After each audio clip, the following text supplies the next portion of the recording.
A ordinary man accidentally overhears a board meeting. What happens when he claims he can save the entire company from a looming legal disaster? How will a desperate young female CEO react? And what secrets are hidden behind it all? Follow my story to the end, hit like and comment what city you're watching from so I can see how far my story has traveled. Daniel Hayes stood outside the glass-walled conference room on the 14th floor, holding a cardboard box of office supplies he'd been sent to deliver. Through the transparent walls, he could see 8 people seated around a long table, their faces tight with stress. He wasn't supposed to be here. The supply closet was 2 floors down, but the elevator had malfunctioned, dumping him on this floor instead. He should have turned around. He should have found the stairs, but something made him pause. "We're looking at a $100 million lawsuit," a man in a gray suit said, his voice cutting through the door's soundproofing just enough to be audible. "If we lose this, the company doesn't recover. We're talking bankruptcy, layoffs, the whole thing." Daniel shifted the box in his arms. He told himself to walk away. This wasn't his business. He worked in facilities management, not corporate strategy. But his feet stayed planted. "What about settling?" a woman asked. "They're asking for $80 million, another voice replied. "We don't have it. The board won't approve that kind of payout. Not without proof we're actually liable." Daniel's eyes narrowed. Through the glass, he could see documents spread across the table, someone's laptop screen displaying what looked like contract terms. His pulse quickened, not from nervousness, but from recognition. He knew this kind of problem. He'd seen it before, years ago, in a different life. "The patent infringement claim is airtight," the gray-suited man continued. "Their lawyers have us boxed in. We either pay or we fight and lose everything in court." "What if it's not infringement at all?" Daniel muttered to himself. The door suddenly swung open. A young woman in a navy blazer stepped out, her phone pressed to her ear. She nearly collided with him. "Sorry," Daniel said, stepping back. She barely glanced at him, already turning away. "No, I understand the timeline," she said into the phone. Her voice clipped. "I'm telling you, we don't have a solution yet." Daniel watched her pace a few steps down the hall, one hand pressed to her temple. She was younger than he'd expected for someone in that meeting, maybe late 20s, early 30s. Dark hair pulled back in a ponytail that was starting to come loose. There were shadows under her eyes. "I'll call you back," she said, ending the call. She exhaled slowly, then seemed to notice Daniel was still standing there. "Can I help you?" "I don't think so," Daniel said. "I'm just delivering supplies." "Wrong floor," she said. "Elevator broke." Of course it did. She rubbed her eyes. "Everything's falling apart today." Daniel should have nodded and left. Instead, he said, "The patent claim. It's not about the technology, is it? It's about the filing date." She froze. Her hand dropped from her face. "Excuse me?" "I heard some of the meeting," Daniel admitted. "I wasn't trying to eavesdrop, but look, I know how these cases work. If they're claiming infringement, they have to prove prior invention. But if your company filed first, even by a day, their claim collapses." The woman stared at him. "Who are you?" "Nobody," Daniel said. "I fix broken things in the building. But I used to work in patent law. A long time ago." You worked in patent law and now you're in facilities?" "It's a long story." She studied him for a moment, her expression unreadable. Then she turned and pushed the conference room door open. "Everyone stop talking for a second." The conversation inside died. 8 pairs of eyes turned toward the doorway, then toward Daniel standing behind the young woman with his box of supplies. "This is going to sound insane," the woman said, "but I want everyone to hear what this man just told me." The gray-suited man frowned. "Lena, what are you doing?" So her name was Lena, Daniel thought. "Just listen," Lena said. She looked back at Daniel. "Repeat what you said about the filing date." Daniel felt heat creep up his neck. A room full of executives and lawyers staring at him, and he was holding a box of printer paper and staples. But Lena's eyes were sharp, expectant. She wasn't mocking him. She was desperate. "Patent infringement claims require proving prior invention," Daniel said, his voice steadier than he felt. "But under current law, it's a race to the patent office. If your company filed the patent application before the plaintiff, their claim has no foundation. It doesn't matter who invented it first. It matters who filed first." "We know that," one of the lawyers said, an older man with wire-rimmed glasses. "The problem is they filed 3 months before us." "Are you sure?" Daniel asked. "Of course we're sure. We have the documentation. Can I see it?" The room went silent. The lawyer looked at Lena, his eyebrows raised. "This is absurd," the gray-suited man said. "Lena, we're in the middle of a crisis. We don't have time for "Show him," Lena said. "You can't be serious." "I am." Her voice carried an edge now, something that made the gray-suited man's mouth close. "Show him the filing records." The lawyer hesitated, then slid a folder across the table. Lena picked it up and brought it to Daniel. He set the box down on a side table and took the folder, flipping it open. The patent filing records were straightforward enough. The plaintiff's application was dated March 15th. The company's was dated June 8th. 3 months later, just like the lawyer said. But Daniel's eyes caught on something else. A small notation in the corner of the company's filing. A reference number that indicated a provisional application. "Did you file a provisional?" he asked. The lawyer blinked. I'd have to check." "Check," Daniel said. It took 10 minutes. 10 minutes of Daniel standing awkwardly by the door while the lawyer pulled up records on his laptop, muttering to himself. The rest of the room watched in silence. Lena leaned against the wall, arms crossed, her gaze fixed on Daniel. "There is a provisional," the lawyer finally said. He sounded surprised. "Filed January 12th, or 2 months before their application," Daniel said. The room erupted. 3 people started talking at once. The gray-suited man stood up, leaning over the laptop. "How did we miss this?" "The provisional was filed by the engineering team directly," the lawyer said, scrolling frantically. "It wasn't routed through legal. I didn't even know about it." "Does it cover the same claims?" Lena asked. The lawyer read for a moment. "Yes, the core technology is identical." As Daniel watched the energy in the room shift, panic turning into something else. Not quite relief, but possibility. "This changes everything," the lawyer said. "If we have prior filing, their entire case falls apart. They have no grounds." "Can we prove it in court?" Lena asked. "Absolutely. This is documented. It's public record once we pull the filing." The gray-suited man turned to look at Daniel. "Who the hell are you?" "His name is Daniel," Lena said before he could answer. "And apparently he just saved our company." Daniel shook his head. "I just asked a question. You had the answer already. You just didn't know where to look."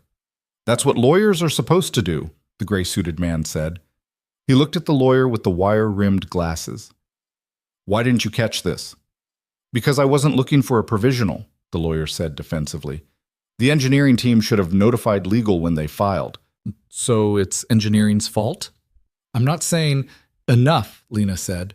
Her voice cut through the rising argument. "We have a solution. That's what matters. Robert, I want you to draft a motion to dismiss immediately. Use the provisional filing as the foundation. I want it on the plaintiff's desk by tomorrow morning." Robert, the lawyer, nodded. "I'll have it ready by tonight." "Good." Lena looked around the room. "Everyone else, start damage control. Reach out to the board members individually. Let them know we've found a critical error in the plaintiff's case and we expect a full dismissal. I don't want anyone panicking." People started moving, gathering papers, opening laptops. The energy had completely transformed. Daniel picked up his box of supplies, figuring his part was done. "Wait," Lena said. He paused. "Come with me," she said. She didn't wait for an answer, just walked out of the conference room. Daniel followed, unsure what else to do. She led him down a hallway, past cubicles and closed office doors, until they reached a corner office with floor-to-ceiling windows overlooking the city. She stepped inside and gestured for him to enter. "Close the door," she said. Daniel did. The office was minimalist: a glass desk, 2 chairs, a small couch, and nothing else. No personal photos, no decorations, just clean lines and empty space. Lena sat on the edge of her desk, arms crossed. "You said you used to work in patent law." "Yeah." "Where?" "A firm downtown. Morrison and Klein. I was a junior associate." "Why'd you leave?" Daniel hesitated. This wasn't a conversation he liked having. "My wife died. Car accident. I had a 6-month-old daughter and a job that required 80-hour weeks. Something had to give. Lena's expression softened slightly. I'm sorry. It was a long time ago. How old is your daughter now? 6. And you've been working in facilities management since then? For the last 4 years, yeah. Before that, I did some freelance consulting, but the hours were unpredictable. I needed something stable. Lena studied him, her eyes sharp. You just identified a case-winning detail that a team of lawyers missed. That's not something you forget how to do. I got lucky. No, she said. You knew what to look for. That's skill, not luck. Daniel shifted his weight. Why are we having this conversation? Because I'm trying to figure out what to do with you. I didn't ask for anything. I know, that's what makes this interesting. She stood up, pacing to the window. Do you know who I am? You're Lena, Daniel said. That's all I know. Lena Carter. I'm the CEO of this company. That surprised him. She looked too young, too uncertain in some of the moments he'd seen. But then again, she'd also shut down a room full of older men without hesitation. How old are you? Daniel asked before he could stop himself. 29, she said. My father founded this company. When he died 2 years ago, I inherited it. The board thought I'd be a placeholder until they could install someone more experienced. I've spent every day since proving them wrong. Sounds exhausting. It is. She turned back to face him. That lawsuit? It wasn't random. Someone's trying to destabilize the company. I don't know who yet, but I will. Daniel frowned. You think it's internal? I think the timing is too convenient. We just landed a major contract with the government. We're expanding into 3 new markets, and suddenly a patent claim appears out of nowhere, threatening to bankrupt us right when we're positioned for growth? She shook her head. That's not coincidence. You should tell your lawyers. I did. They think I'm paranoid. She crossed her arms again. Maybe I am, but I didn't get here by ignoring my instincts. Daniel wasn't sure what to say to that. He glanced at the door, wondering if he could politely excuse himself. I want to hire you, Lena said. He looked back at her. What? As a consultant, I need someone who can look at this case from a different angle. Someone who's not embedded in the usual corporate structure. I'm not a lawyer anymore. You were good enough to solve a problem in 10 minutes that my legal team couldn't solve in 2 weeks. That's exactly what I need. I have a job. I'll pay you triple what you're making now. Daniel laughed, a short, startled sound. You don't even know what I make. Facilities management? I can guess, and I'm willing to pay more. She stepped closer. Look, I'm not asking you to quit your job. Just consult. A few hours here and there. Review the case files. Tell me what you see. If you find something useful, great. If not, you still get paid. Why me? Because you're not trying to impress me, Lena said simply. Everyone else in this building either wants something from me or wants me to fail. You walked away from a law career to raise your daughter. That tells me your priorities are straight, and you just helped me without asking for anything in return. That tells me you're not angling for leverage. Daniel considered it. The money would help. Lily's school expenses were climbing, and his apartment was barely big enough for the 2 of them. But taking this job meant stepping back into a world he'd deliberately left behind. I need to think about it, he said. Fair enough. Lena walked to her desk, pulled out a business card, and handed it to him. My direct number. Call me when you decide. Daniel took the card. If I say no, then you say no. I won't hold it against you. She smiled slightly. Though I will be disappointed. He nodded and turned to leave. Daniel, she said as he reached the door. He looked back. Thank you, she said, for what you did today. Whether you take the job or not, you saved us. I won't forget that. Daniel didn't know what to say, so he just nodded again and left. The rest of the day passed in a blur. Daniel delivered the supplies, fixed a broken door handle on the 9th floor, and fielded 3 calls about a malfunctioning HVAC unit. By the time his shift ended, he'd almost convinced himself the entire conversation with Lena had been some kind of surreal daydream, but the business card in his pocket said otherwise. He picked up Lily from after-school care at 6. She ran to him the moment she saw him, her backpack bouncing against her shoulders. "Daddy!" He scooped her up, even though she was getting too big for it. "Hey, kiddo, good day?" "We made volcanoes in science class. Mine exploded the best." Of course it did.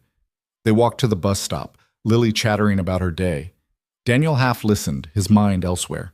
By the time they got home, a small 2-bedroom apartment in a neighborhood that was safe but not fancy.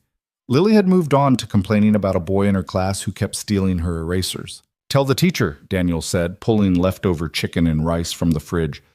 "I did. She said to share." "Sharing is good. Not when he takes them and doesn't give them back. That's stealing." Daniel smiled despite himself. "You're right. That's stealing. I'll talk to your teacher tomorrow." They ate dinner at the small kitchen table. Lily drew pictures on scrap paper while Daniel washed dishes. Bath time, story time, bedtime. The same routine they'd followed for years. After Lily was asleep, Daniel sat on the couch and pulled out Lena's business card. He stared at it for a long time. The smart thing would be to say no. He had a stable job, a simple life. Lily was happy. Why risk that by diving back into the corporate world he'd walked away from? But the truth was, he'd felt something today that he hadn't felt in years. That sharp electric thrill of solving a puzzle, of seeing connections others missed. He'd forgotten how much he loved that feeling. His phone buzzed. A text from an unknown number. "This is Lena. Did you think about my offer?" Daniel stared at the message. It was nearly 10 at night. Did this woman ever stop working? He typed back, "How did you get my number? HR records. Is that creepy?" That might be creepy. Despite himself, Daniel smiled. A little. "Sorry. Occupational hazard. CEO brain doesn't have an off switch." He hesitated, then typed, "I haven't decided yet." "What's holding you back?" "A lot of things. Name one." Daniel thought about it. "I don't want to disrupt my daughter's life. She needs stability. I'm not asking you to move. Just consult a few hours a week. You can do it from home if you want. It's not just the time, it's the headspace. This kind of work takes over. I've been down that road before." There was a pause, then, "What if I promise it won't? What if I give you full control over your hours, your workload, everything? You say when and how much, no pressure." "You don't seem like someone who does no pressure." "Fair point. But I mean it. I need help, but not at the expense of someone's kid." "I wouldn't do that." Daniel leaned back against the couch. He believed her. He wasn't sure why, but he did. "I'll think about it," he typed. "Okay. But think fast. I'm impatient." He smiled again. "I noticed." "Good night, Daniel. Good night." He set the phone down and sat in the quiet apartment. Through the thin walls, he could hear his neighbor's TV, a dog barking somewhere outside. Normal sounds, a normal life. But normal didn't mean fulfilled. He'd been telling himself for years that this was enough, that being a good father was all that mattered. And it was. But maybe, just maybe, there was room for something more. He thought about Lena's face when she'd realized the solution to the lawsuit, that flash of relief, of hope. He thought about the way she'd fought for him to be heard in that conference room, even when everyone else thought it was absurd. She was right. He had been good at this once, and walking away hadn't erased that part of him. It had just been buried. Daniel picked up his phone and opened the text thread again. "Okay," he typed. "I'll do it, but on my terms." The reply came almost instantly. "Deal. Come to my office tomorrow at noon. We'll work out the details. I'm on shift at noon. Take a long lunch. I'll clear it with your supervisor. You really don't have an off switch, do you? Not even a little bit. See you tomorrow." Daniel shook his head, but he was smiling. What had he just agreed to? The next day, Daniel showed up at Lena's office at noon. She was on the phone when he arrived, pacing behind her desk with the same restless energy he'd seen before. She gestured for him to sit. "I don't care what the market analysis says," she was saying into the phone. "We're not delaying the product launch. We committed to Q3, and that's what we're delivering." She listened for a moment. "Then hire more people. I'll approve the budget." Another pause. "Because I said so. That's why." She hung up and looked at Daniel. "Sorry, crisis number 47 this week." "It's Tuesday." "Exactly." She sat down across from him, pulling a folder from her desk. "Okay, here's the deal. I need you to review the entire lawsuit from the ground up. Not just the patent claim. Everything. The plaintiff's background, their legal team, the timeline of events. I want to know if there's anything else we're missing. That's a lot of work. I know. That's why I'm paying you. She slid a piece of paper across the desk. A contract. Daniel scanned it. The hourly rate made his eyes widen. This is non-negotiable, Lena said. I'm not lowballing you. This is what the work is worth. I was going to say generous. Good. Sign it. He hesitated, then pulled out a pen and signed. Lena countersigned and handed him a copy. You'll have full access to all case files, she said. I'll set you up with a login to our secure server. You can work from home, from here, wherever. Just keep me updated. How often do you want updates? Daily. Daniel raised an eyebrow. That's a lot. I'm serious about this. If someone's sabotaging the company, I need to know yesterday. You really think it's sabotage? I know it is. She leaned forward. 3 months ago, one of our engineers quit without notice. 2 weeks later, this lawsuit appeared. The engineer's name? Dr. Alan Petrov. Guess who's listed as a consultant for the plaintiff's legal team? Daniel frowned. The same guy? The same guy.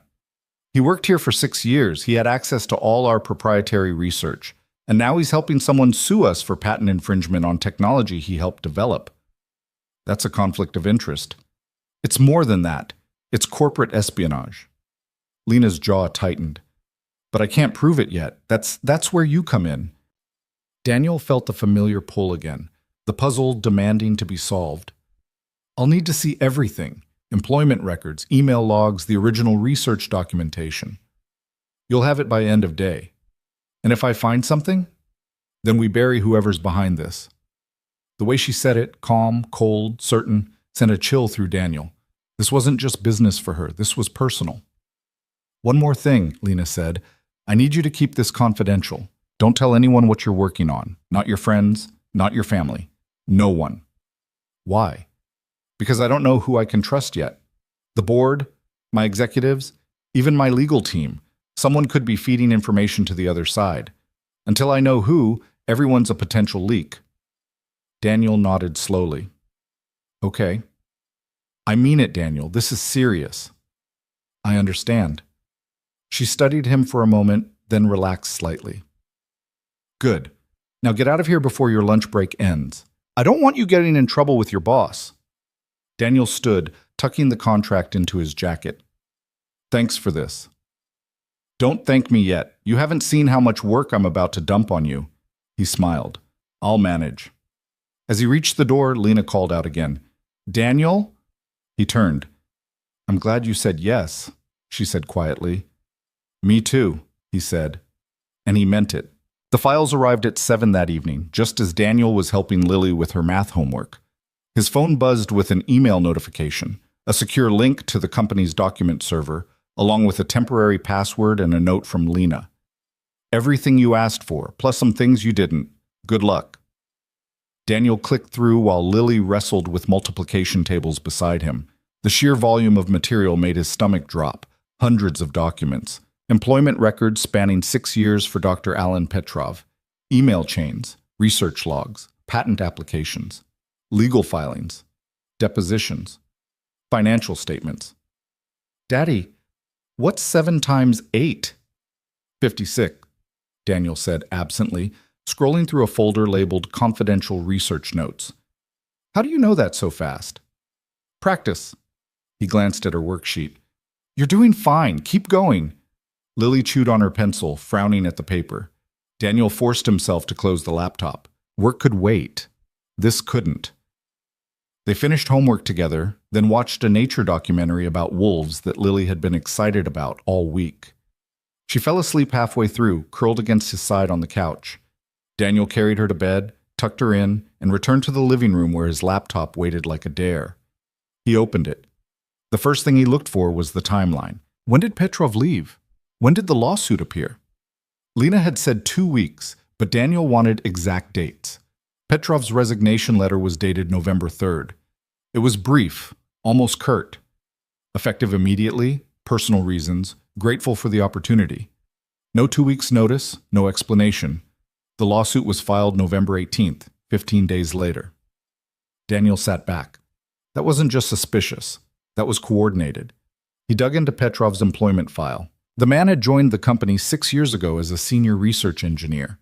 His performance reviews were stellar, consistently rated as exceptional, innovative, critical to multiple projects.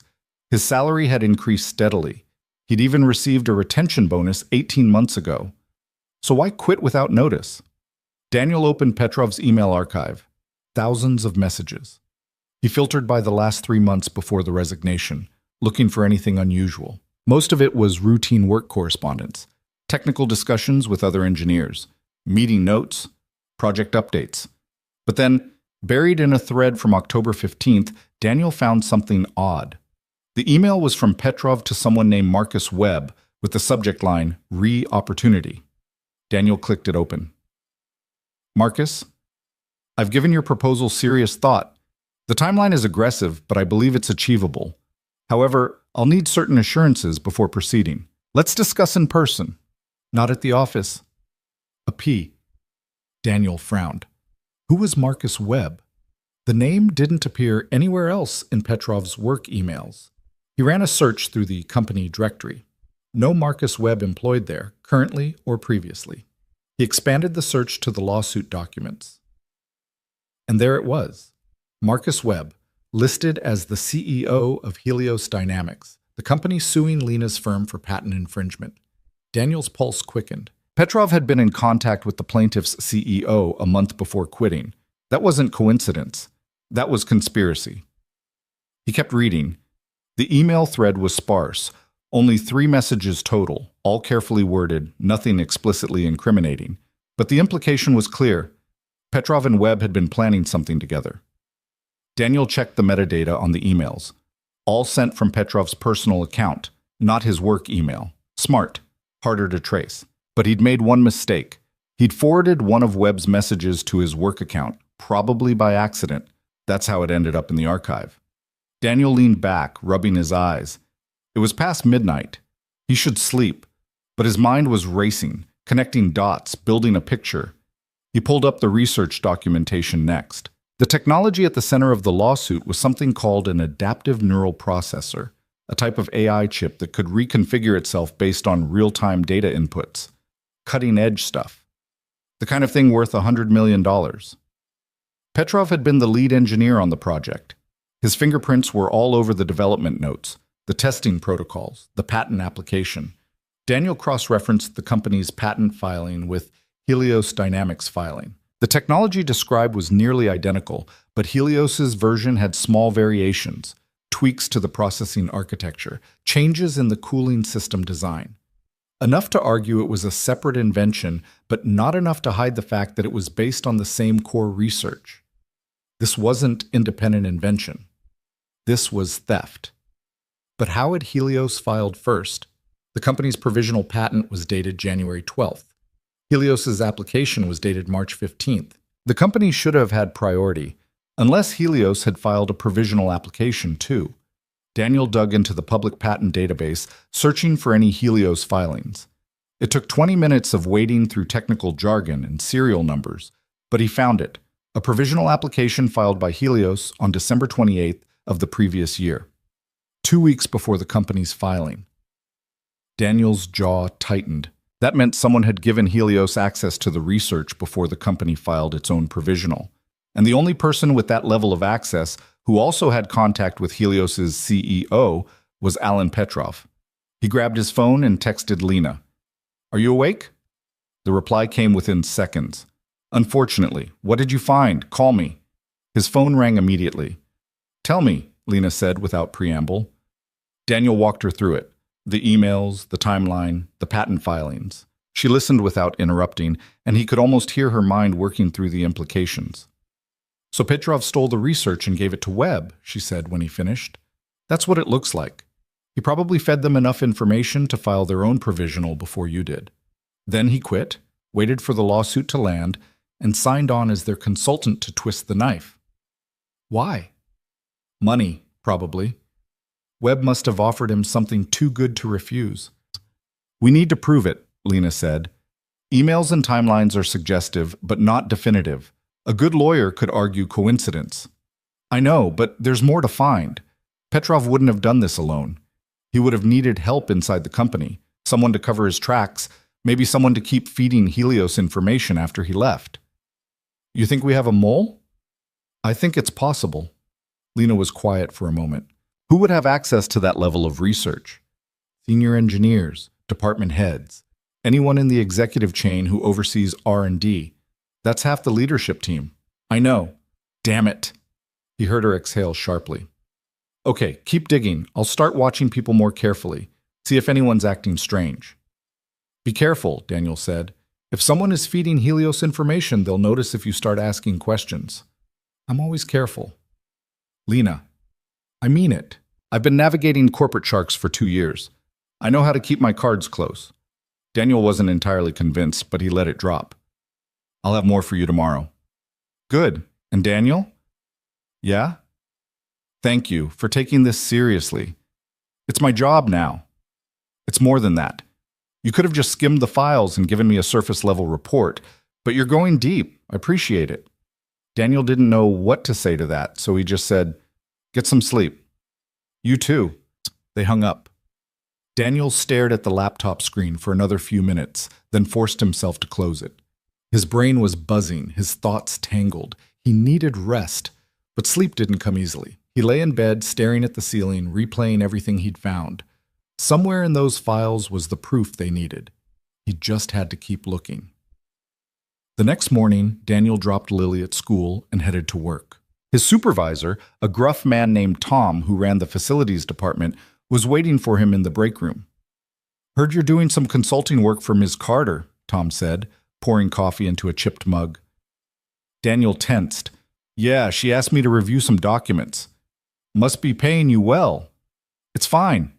Tom studied him over the rim of his mug. "Just don't let it interfere with your real job, all right?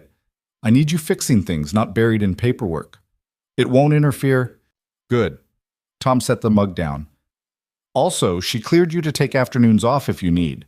Said it's company business. That true?" "She did?" "Yeah. Came down here herself yesterday. Told me you'd be splitting time between facilities and some special project. I don't ask questions when the CEO makes requests, but I'm asking you now, what the hell is going on?" Daniel hesitated. Lena had told him not to discuss the case with anyone. But Tom wasn't just anyone. He'd been Daniel's supervisor for 4 years, and he'd been decent about it. Flexible when Lily was sick, understanding when Daniel needed to leave early for school events. "It's legal stuff," Daniel said carefully. "She needs someone with a background in patent law to consult on a case, that's all." "And you have that background?" "Used to, before I worked here." Tom grunted. "All right, just keep me in the loop if it's going to mess with scheduling." "I will." The conversation left Daniel uneasy. If Tom knew, how many other people knew? Lena had said she wanted this kept quiet, but apparently she'd been less subtle than she thought. He spent the morning fixing a broken elevator on the 6th floor and replacing fluorescent bulbs in the parking garage. Routine work. Mindless. It gave him time to think. By noon, he was back at his apartment, laptop open, digging through more files. This time he focused on the financial records. If Petrov had been paid off, there might be a trail. He pulled up Petrov's bank statements, subpoenaed as part of the lawsuit discovery process, and started scanning transactions. Most of it was ordinary. Rent payments, groceries, utility bills, a few restaurant charges. Nothing unusual until October 20th, when a wire transfer for $50,000 appeared in his account. The source was listed as HLC Consulting. Daniel ran a search for HLC Consulting. It was a shell company registered in Delaware. No website, no public records, just a name and an address that turned out to be a P.O. box. But Daniel knew how these things worked. Shell companies were used to hide money trails. And $50,000 appearing right before Petrov started emailing Marcus Webb was too convenient to ignore. He texted Lena.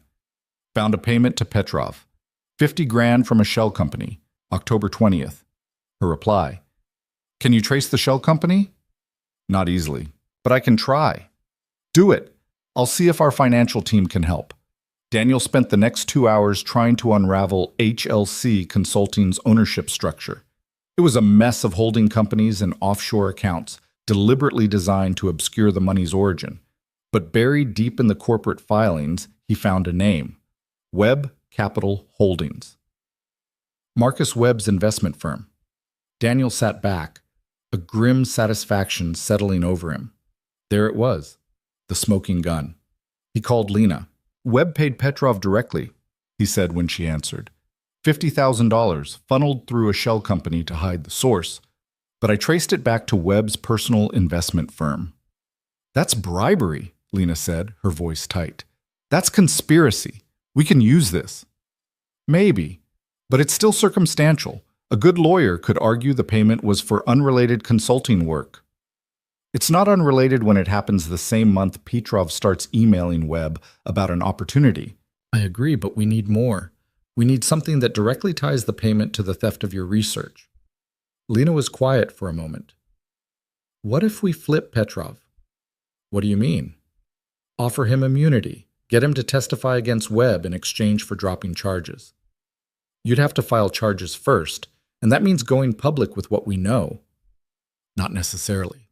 We could threaten charges, present the evidence, let him know we're willing to prosecute, see if he cracks. Well, Daniel considered it. It's risky. If he doesn't crack, we've shown our hand. I know, but we're running out of time. The board's getting nervous.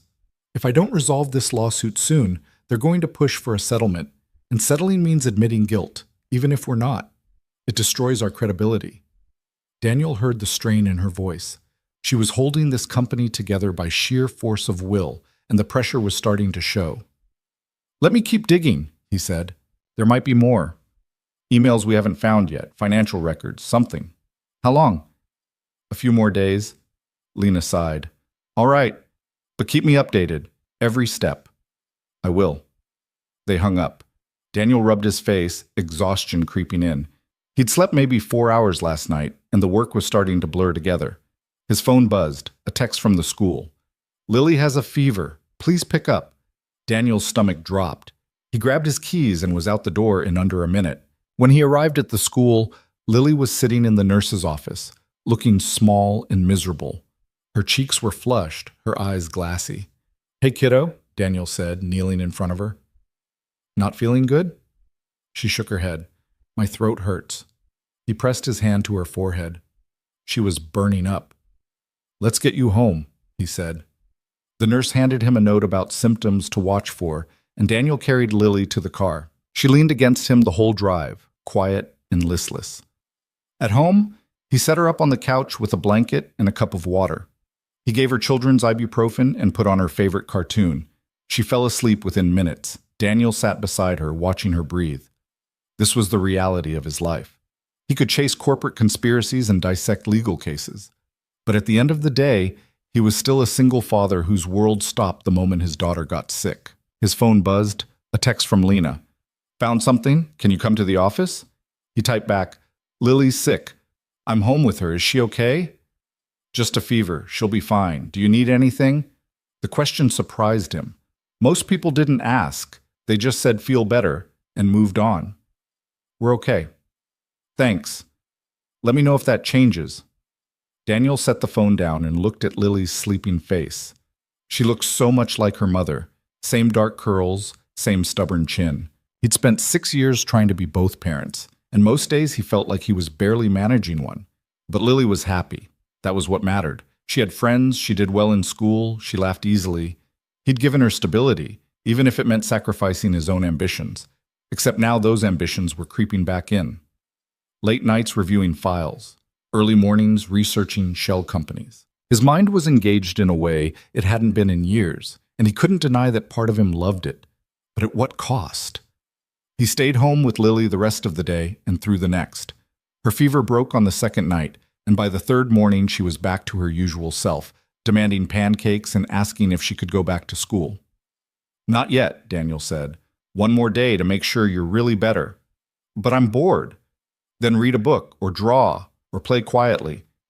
She groaned but complied, sprawling on the living room floor with her sketch pad. Daniel returned to the files. He'd lost 2 days, and he needed to catch up. He focused on the emails again, this time looking for anyone inside the company who might have been corresponding with Petrov after he left. If there was a mole, they'd have stayed in contact. It took hours of searching, cross-referencing employee emails against Petrov's known accounts. But finally, he found it. An email thread between Petrov and someone named Dr. Rachel Klein, a senior engineer in the R&D department. The emails were dated after Petrov's resignation, and they were careful, coded language, vague references. But the pattern was clear. Klein was feeding Petrov updates on the company's ongoing research. Daniel's hands shook as he screenshotted the emails and sent them to Lena. Her response came within minutes. Holy shit.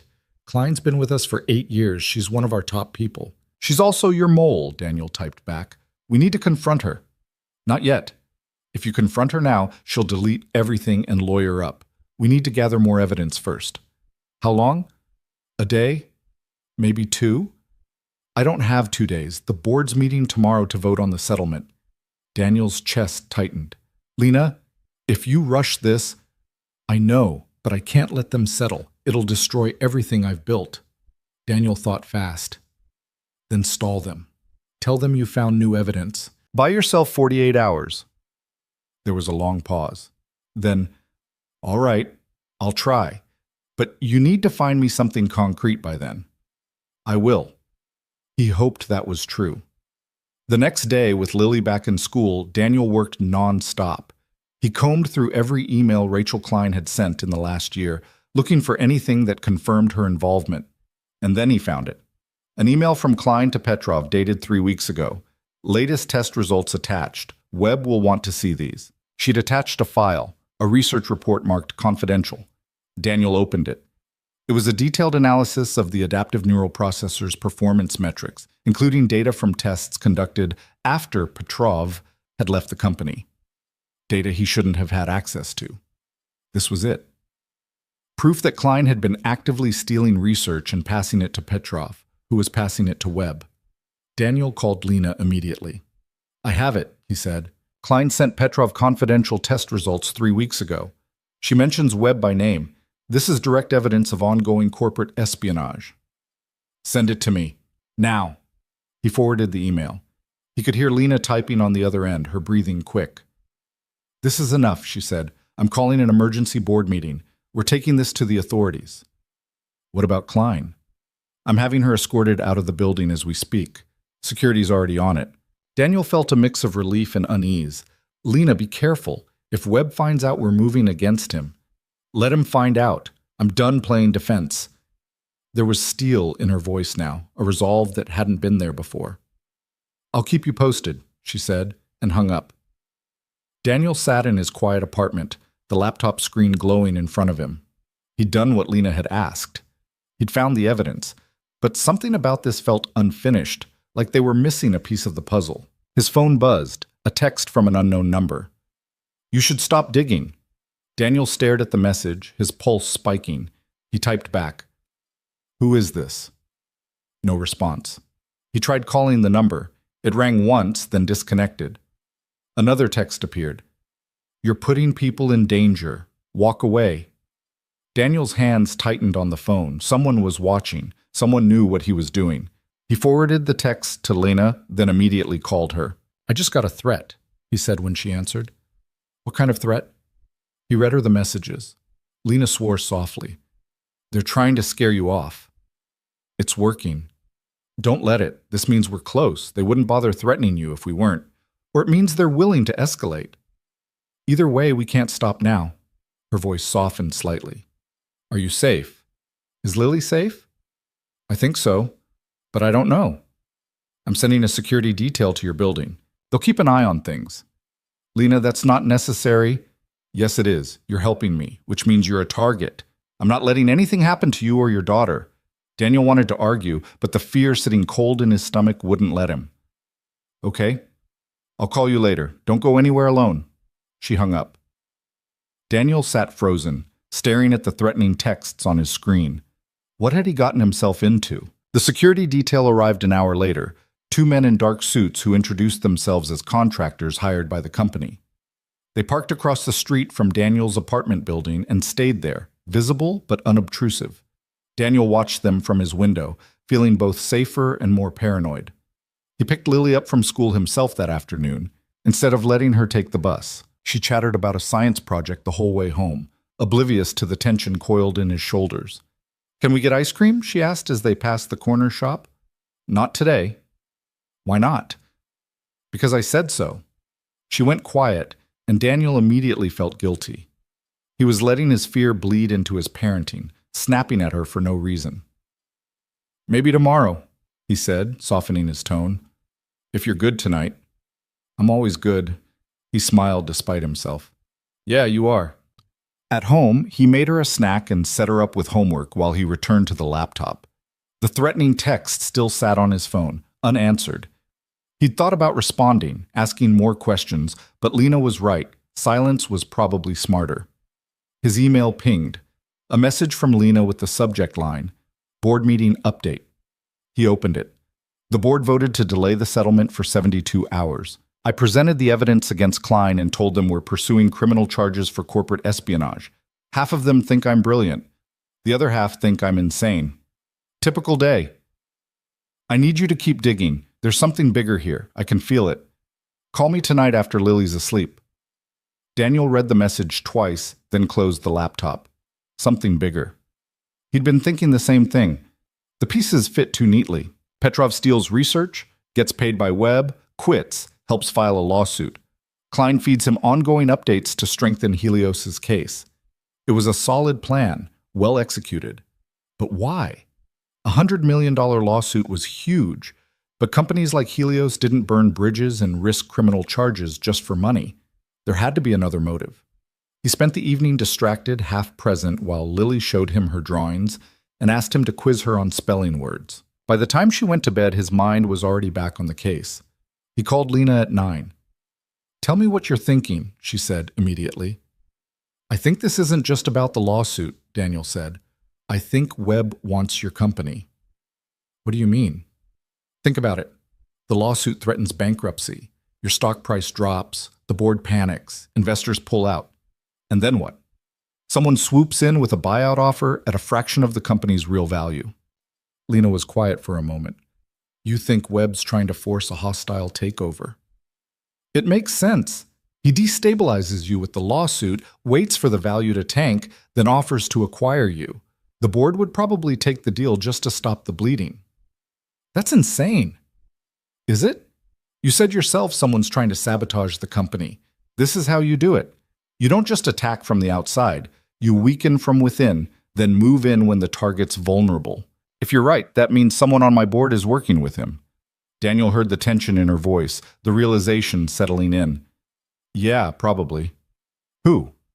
I don't know, but whoever it is, they've been positioning themselves to benefit from a buyout.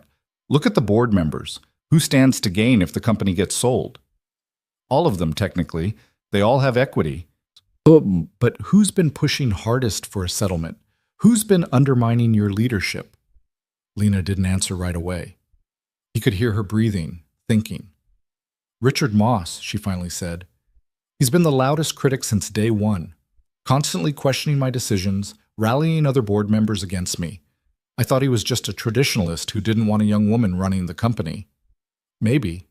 Or maybe he's been setting you up to fail. I need proof. I know. I'll look into his financials, see if there's any connection to Webb or Helios. Daniel, if Moss is involved, this goes deeper than I thought. He's not just some board member. He was my father's best friend. They built this company together. The betrayal in her voice cut through the phone line. Daniel wished he could tell her she was wrong, that it was someone else. But instinct told him they were on the right track. I'll find the proof, he said. One way or another. Be careful. If Moss is working with Webb, he has resources. Money, connections, people who'll do what he asks. I'm being careful. Those texts you got, that wasn't random. Someone knows you're helping me. I know. Maybe you should stop, for Lily's sake. Daniel looked toward the hallway where his daughter slept, her nightlight casting soft shapes on the wall. He should stop, walk away, go back to fixing elevators and living a quiet, safe life. But he couldn't. Not now. I'm seeing this through, he said. Lena sighed. You're stubborn. So are you. Fair point. He heard her shift, maybe sitting down. Can I ask you something? Sure. Why are you really doing this? And don't say it's just the job. You could have half-assed the research, collected your paycheck, and gone home. But you're not. You're all in. Why? Daniel thought about it. Because you believed me, he said finally. In that conference room, when everyone else thought I was crazy, you listened. You gave me a chance. Nobody's done that in a long time. That's it? And because I'm tired of being invisible. I spent 6 years convincing myself that being a good father was enough, that I didn't need anything else.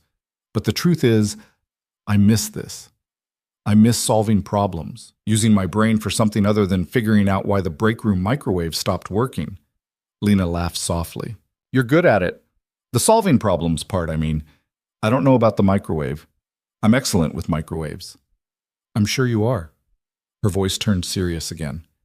Thank you, Daniel, for everything. I know this isn't what you signed up for. Neither did you, he said. Inheriting a company at 27, dealing with lawsuits and sabotage and corrupt board members. That's not what anyone signs up for. No, she agreed. But here we are. Here we are. They hung up. Daniel sat in the quiet apartment, the laptop glowing in front of him. He pulled up Richard Moss's file, board member since the company's founding, major shareholder, chair of the finance committee. On paper, he was the picture of corporate respectability. But Daniel had learned a long time ago that respectability was just a mask. The real question was what lay underneath. He started with Moss's financial disclosures, required filings that showed his assets and investments. Most of it was standard, stock holdings, real estate, retirement accounts. But buried in the disclosures from 2 years ago, Daniel found something interesting. A shell company called Ridgeline Ventures, listed as one of Moss's investment entities. He ran a search on Ridgeline Ventures. It led him down a rabbit hole of holding companies and offshore accounts, the same kind of structure he'd seen with HLC Consulting. And at the end of the trail, he found the connection. Ridgeline Ventures had a subsidiary that held shares in Helios Dynamics. Daniel's pulse jumped. Moss was invested in the company that was suing Lena.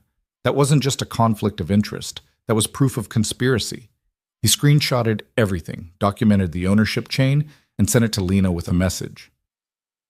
Moss has financial ties to Helios.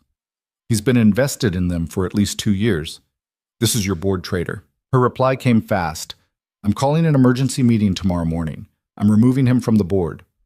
Wait. If you move too fast, he'll know we're on to him. He could destroy evidence, warn Webb, anything. I don't care. I want him out. Lena, think strategically. Use this. Let him think he's winning, then hit him when he's not expecting it. There was a long pause. Then, what do you suggest?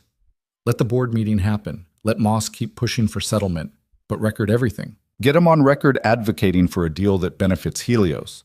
Then present the evidence of his financial ties. Show the board he's been working against them the whole time. That's risky. What if the board votes to settle before I can present the evidence? They won't. You've already bought 72 hours. Use that time to build your case. Make it airtight. Another pause. Okay, but I need more than just financial ties. I need something that proves coordination between Moss and Webb. I'll find it. Daniel spent the next 2 days digging deeper into Moss's communications. The board member was careful. No direct emails to Webb, no obvious phone records. But Daniel found something almost as good. Travel records showing Moss had been in the same city as Webb on 3 separate occasions over the past 6 months. Las Vegas in June, Miami in August, San Francisco in October. Coincidence? Maybe. But when Daniel cross-referenced those dates with major company decisions, board votes, strategic announcements, research milestones, the pattern became clear.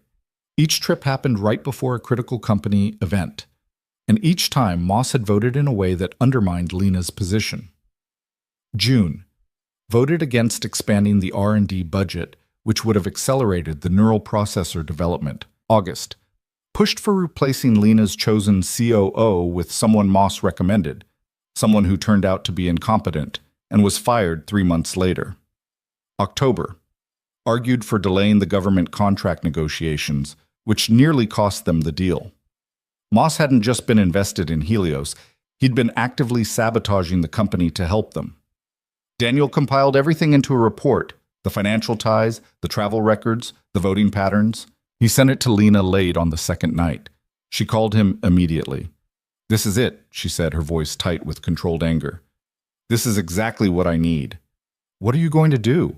Tomorrow's board meeting. I'm going to bury him. Be ready for pushback. Moss has been there since the beginning. Some board members will defend him. Let them try. There was cold satisfaction in her tone. I've been waiting for this. The next morning, Daniel dropped Lily at school and drove to the company headquarters. Lena had invited him to attend the board meeting as a consultant, and he'd accepted despite his nerves. He wasn't used to corporate boardrooms anymore. The last time he'd been in one, he'd been a junior associate taking notes while senior partners talked. Now he was walking into a room full of executives as the person who'd uncovered a conspiracy. The boardroom was on the top floor, all glass and chrome with a view of the city skyline. 10 people sat around a long table, board members, executives, the company's general counsel.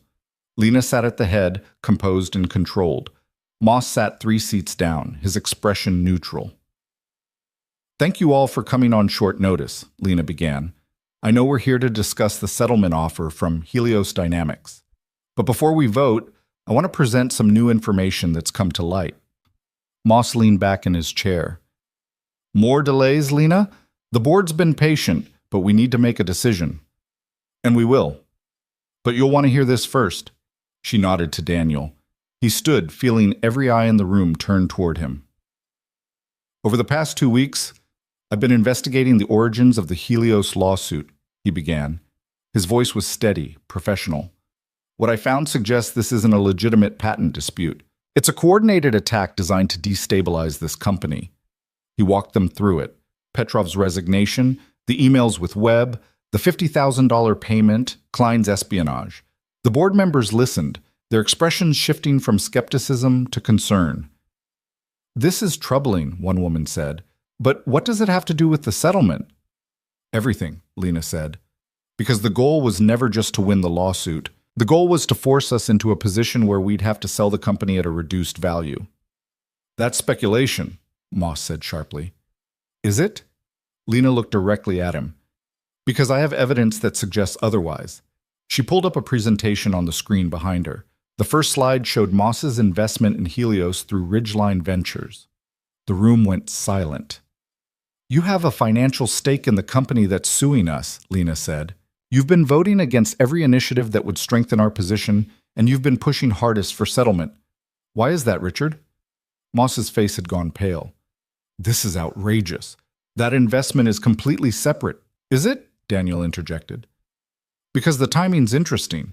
You increased your investment in Helios 3 months before this lawsuit was filed. Right around the time Petrov was making contact with Marcus Webb. I don't have to justify my personal investments to you. You do when they create a conflict of interest, Lena said coldly. You've been undermining this company for months, Richard. Every vote, every argument, every delay, it's all been to help Helios position themselves for a buyout. You can't prove that. Actually, I can. Lena advanced the presentation to show the travel records. You met with Webb 3 times in the last 6 months. Each meeting happened right before a major board decision. Each time you voted in a way that hurt this company. The board members were staring at Moss now, the pieces clicking into place. This is insane, Moss said, standing up. You're making wild accusations based on circumstantial evidence. I've been on this board for 20 years, and you've been betraying it for at least 2. Lena cut him off. I'm calling for an immediate vote to remove you from the board, effective immediately. You don't have the authority? I do, actually. Company bylaws allow the CEO to remove a board member for cause, and conflict of interest qualifies as cause. Moss looked around the table, searching for support. A few board members looked uncomfortable, but no one spoke up for him. This isn't over, Moss said, his voice low and dangerous. You have no idea what you're doing. I know exactly what I'm doing, Lena said. Security will escort you out. Don't come back. 2 security guards appeared at the door. Moss stared at Lena for a long moment, his expression venomous, then turned and walked out. The guards followed. The room stayed silent until the door closed. Well, the general counsel said finally, that was dramatic. It was necessary, Lena said. She looked around the table.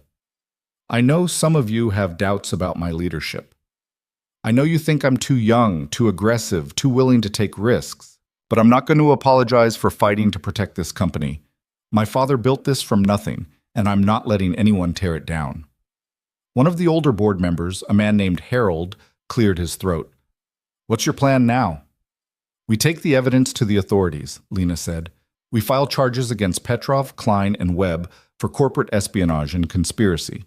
And we use the provisional patent filing to get the lawsuit dismissed. This company isn't settling. We're winning.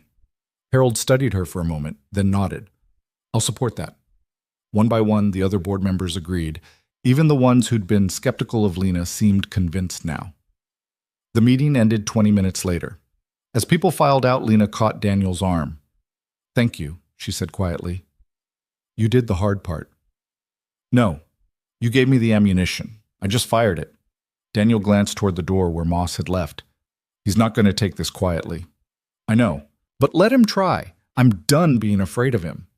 They walked out together, heading toward Lena's office. Daniel's phone buzzed, a text from the same unknown number as before. You made a mistake. His stomach clenched. He showed the message to Lena. Her jaw tightened. Ignore it. What if they're serious? Then we deal with it, but we're not backing down now. They reached her office. Lena closed the door and leaned against her desk, exhaling slowly. For the first time since he'd met her, she looked tired, really tired. Are you okay? Daniel asked. I don't know. Ask me in a week. She rubbed her eyes. Moss was my father's best friend. They started this company together. I grew up calling him Uncle Richard. I'm sorry. Don't be. He made his choice.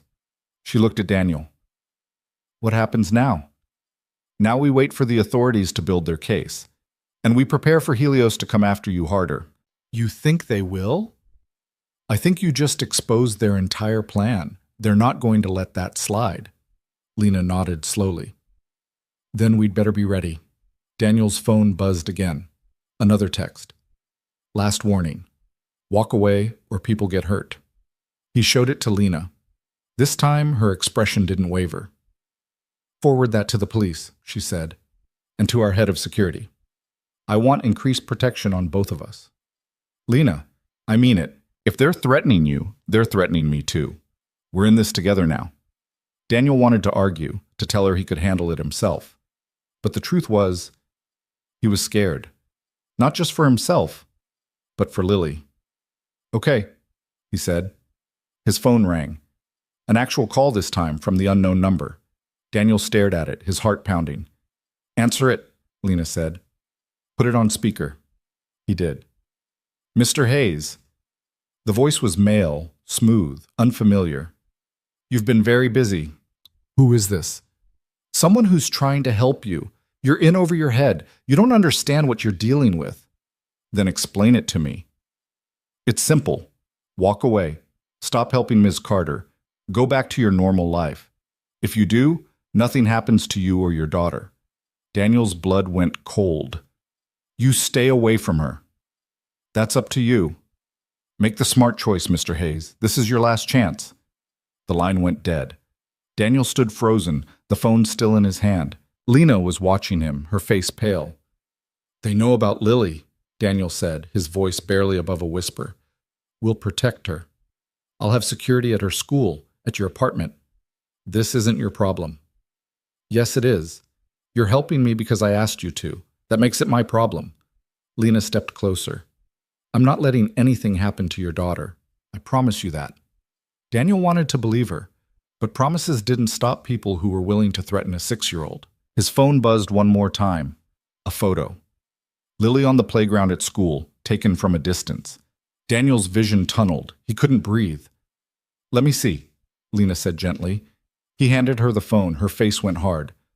Okay, that's it. I'm pulling her out of school right now. We're putting her somewhere safe. Where? I have a house outside the city, private, secure, gated.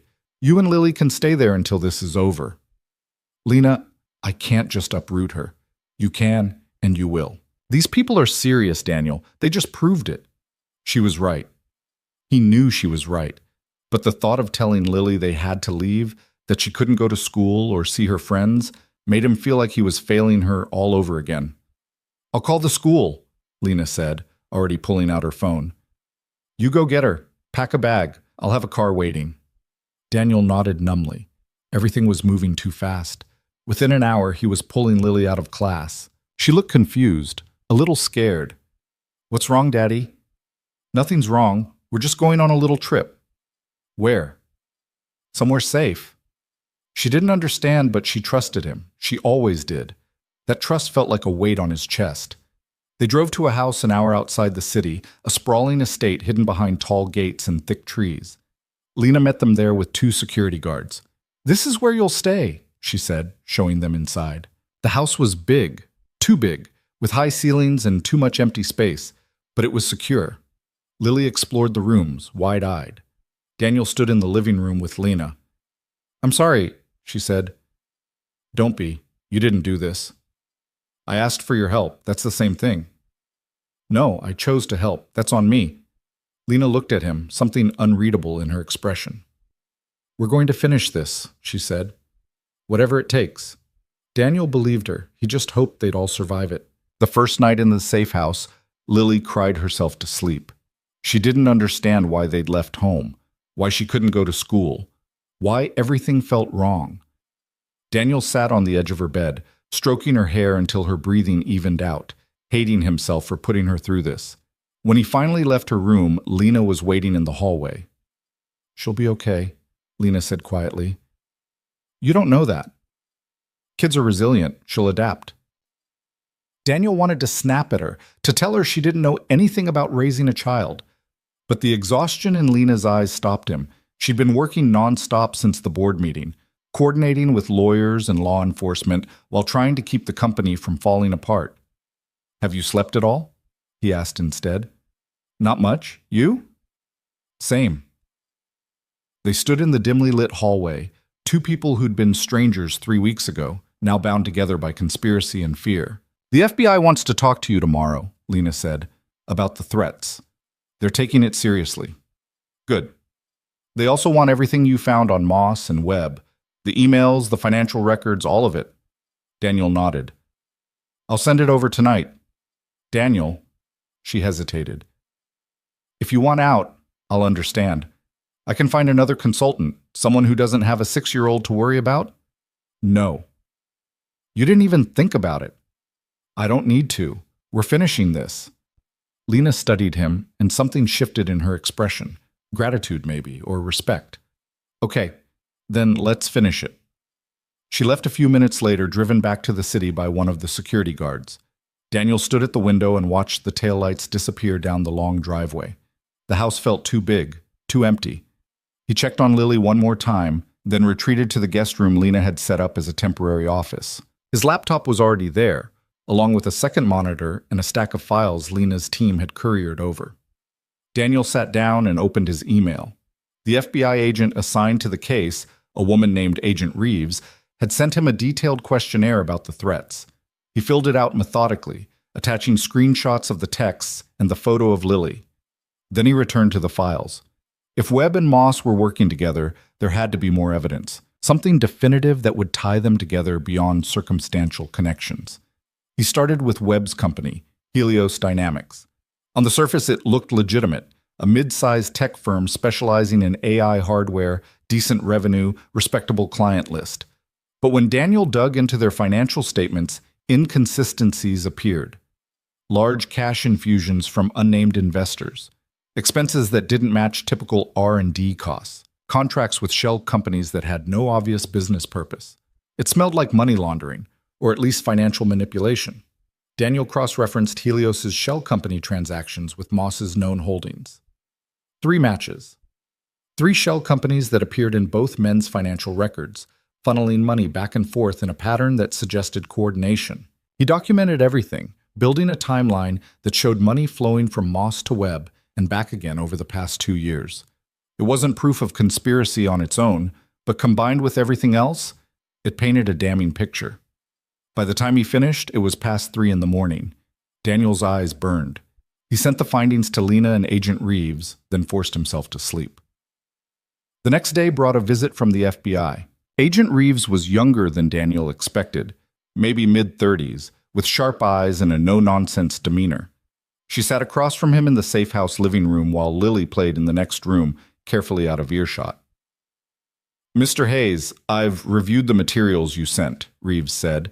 This is a significant case. Corporate espionage, conspiracy, possibly racketeering if we can prove a pattern of criminal activity. Can you protect my daughter? Daniel asked bluntly. We're coordinating with local police to monitor your apartment building. We've also flagged her school and put her name in our system. If anyone attempts to make contact, we'll know. That's not enough. It's what we can do right now. But Mr. Hayes, the best protection is to remove the threat entirely. That means building a case strong enough to arrest everyone involved. How long will that take? Weeks, maybe months. Daniel's jaw tightened. We don't have months. I understand your frustration, but this is a complex investigation. We need to be thorough. While you're being thorough, my daughter is in danger. Reeves's expression softened slightly. I have kids too. I get it. But rushing this won't help. It'll just give them room to escape prosecution. Daniel wanted to argue, but he knew she was right. He'd worked in law long enough to understand how cases like this were built. Slowly, carefully, with every piece of evidence triple-checked. What do you need from me? He asked. Keep doing what you're doing. Document everything. If you find more connections between Moss and Webb, send them my way. And if you receive any more threats, contact me immediately. She handed him a card with her direct number.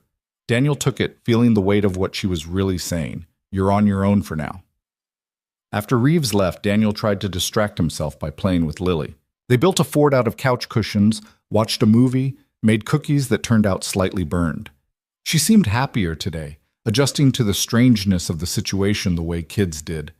But when she asked, "When can we go home?" Daniel didn't have an answer. "Soon," he said, hating the lie. That evening, Lena called. "The motion to dismiss the lawsuit is filed," she said. "Our lawyers presented the provisional patent evidence to the judge. We should have a ruling within 2 weeks." "That's good." "It is. But Webb's not going down quietly. His legal team filed a counter motion claiming our provisional patent was fraudulent." "On what grounds?" "They're arguing the engineering team didn't have authority to file without legal department approval. It's a desperate argument, but it could delay things." Daniel rubbed his temples. "What does your lawyer say?" "He says it won't hold up, but it buys Webb time, and time is what he needs. The longer this drags out, the more damage it does to our stock price and investor confidence. So we need to move faster." "Exactly, which is why I'm going to confront Webb directly." Daniel sat up straight. "That's a terrible idea." "Why? We have evidence he's been conspiring with Moss. Let's put it in his face, see how he reacts. He'll lawyer up and shut down.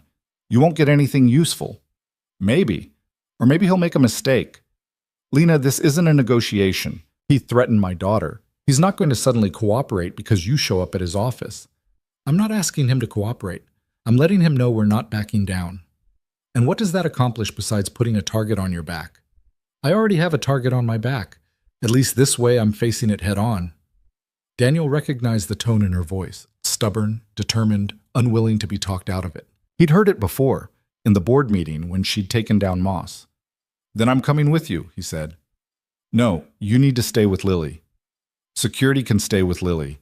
I'm not letting you walk into Webb's office alone." "Daniel, I'm not asking, Lena. If you're doing this, I'm going." She was quiet for a moment. "Fine. Tomorrow afternoon. I'll send a car." They hung up. Daniel checked on Lily, who was asleep in her room, then returned to his laptop.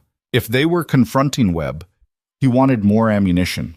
He pulled up Helios's corporate filings again, searching for anything they'd missed. An hour in, he found it.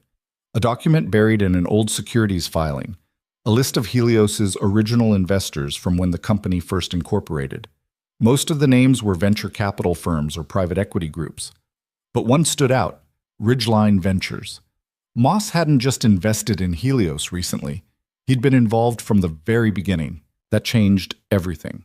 It meant Moss and Webb's relationship went back years, long before the lawsuit, long before Lena became CEO. They'd been planning this from the start. Daniel immediately called Lena back. "Moss was an original investor in Helios," he said as soon as she answered. "He's been tied to Webb since the company launched." "When was that?" 4 years ago. Lena swore softly. "My father was still alive then. Moss was still his partner, which means He was planning to betray the company even while your father was running it. That son of a... She cut herself off. This proves premeditation. It's not just opportunism. It's a long-term strategy. Exactly. And it gives us leverage when we confront Webb. He'll know we've connected all the dots. Good. Send me the filing. I want it ready for tomorrow. Daniel did, then sat back, his mind racing. 4 years of planning. 4 years of Moss positioning himself to take down the company he'd helped build. What kind of person did that? The same kind who threatened a 6-year-old, apparently. The next afternoon, a black sedan picked Daniel up from the safe house. Lena was already inside, dressed in a charcoal suit, her expression set. "You look ready for war," Daniel said as he slid into the seat beside her. "That's because I am." They drove in silence. The Helios Dynamics headquarters was downtown, a sleek glass tower that screamed corporate success. Lena had called ahead, demanding a meeting with Webb. Apparently he'd agreed, probably curious about what she wanted. He was about to find out. They were escorted to the top floor by a receptionist who looked nervous. Webb's office was massive, all windows and minimalist furniture. The man himself stood behind his desk, tall, mid-40s, with silver-streaked hair and the kind of smile that didn't reach his eyes. "Ms. Carter," he said, extending a hand. "This is unexpected." Lena didn't shake it. "We need to talk." Webb's smile faltered slightly. He glanced at Daniel. "And you are?" "Daniel Hayes. I'm Ms. Carter's consultant." "I see." Webb gestured to the chairs across from his desk. "Please, sit." They did. Webb settled into his own chair, folding his hands on the desk. "What can I do for you?" "You can drop the lawsuit," Lena said flatly. Webb laughed. "I'm afraid that's not possible. We have a legitimate patent claim."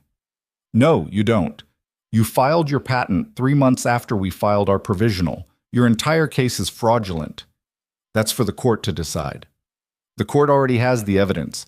Your motion to dismiss our provisional won't hold up." Webb's expression didn't change, but something flickered in his eyes. "You seem very confident." "I am, because I know what you and Richard Moss have been doing." Now Webb went still.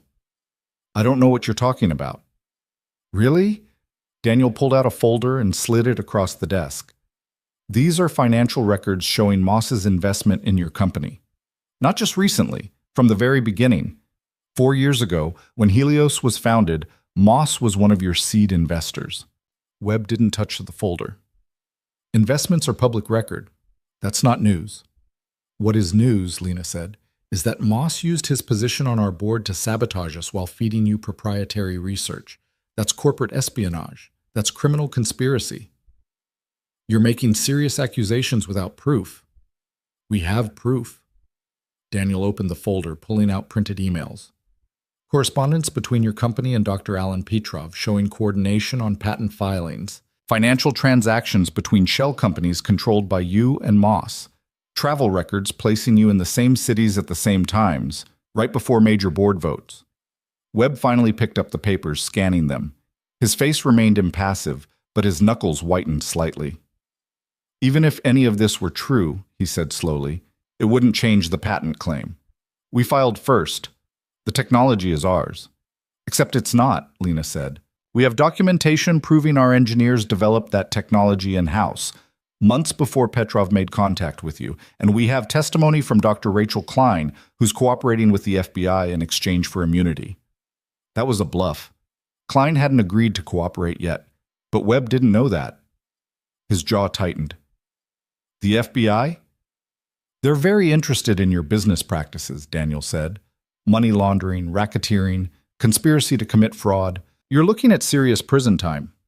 Webb set the papers down carefully. When he spoke again, his voice was colder. "You think you can intimidate me? You walk into my office with circumstantial evidence and threats, expecting me to fold?" "I expect you to be smart," Lena said. "Drop the lawsuit. Dissolve your partnership with Moss. Walk away while you still can." "Or what?" "Or we take everything we have to the authorities and the media. Your company gets destroyed, your reputation gets ruined, and you spend the next decade in legal battles." Webb stood up. "Get out." "Excuse me?" "You heard me. Get out of my office." If you have real evidence, take it to the police. Otherwise, stop wasting my time. Lena stood too, leaning forward. This isn't over. No, Webb agreed. It's not. But you're out of your depth, Ms. Carter. You have no idea who you're dealing with. Neither do you. They stared at each other, the air between them crackling with hostility. Then Lena turned and walked out. Daniel followed. In the elevator, Lena exhaled sharply. That went well. You rattled him. Not enough. He's too confident. He thinks he can outlast us.